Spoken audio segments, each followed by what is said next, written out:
What is chemical pregnancy?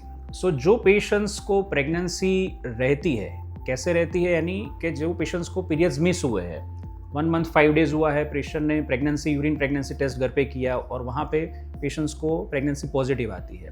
जब patients की sonography होती है तो सोनोग्राफी में हमको प्रेगनेंसी नहीं दिखती है एंड फिर with in 3 days 5 days 7 days में पेशेंट्स को पीरियड्स आ जाते हैं।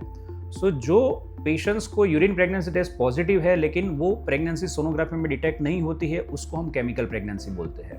उसके काफ़ी रीजंस होते हैं। जनरली पेशेंट्स को प्रेगनेंसी ट्यूब में रहने के बाद वो प्रेगनेंसी जब यूट्रस में इम्प्लांट होती है, लेकिन जो फॉर्मेशन प्रेगनेंसी का होता है वो इटसेल्फ जेनेटिकली एबनॉर्मल अगर प्रेगनेंसी रही होती है, यानी एग्स और स्पर्म्स जो फर्टिलाइज होते हैं और जो एम्ब्रियो का जेनेटिक होता है वो वीक हुआ हो, वो प्रेगनेंसी आगे एडवांस नहीं हो पाती है।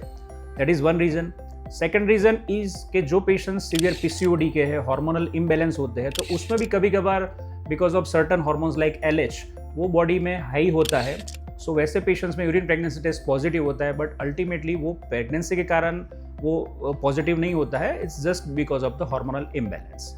एंड थर्ड थिंग जो रहता है जनरली वो रहता है कि जो पेशेंट्स IUI, IVF ये सब ट्रीटमेंट की होती है, वो पेशेंट्स में हार्मोनल इंजेक्शंस, मेडिकेशंस जो चलती है, because of that hormonal medications and injections वो यूरिन प्रेगनेंसी टेस्ट पॉजिटिव आता है, बट पेशेंट्स को क्लिनिकली यानी प्रेगनेंसी एक्चुअली होती नहीं है।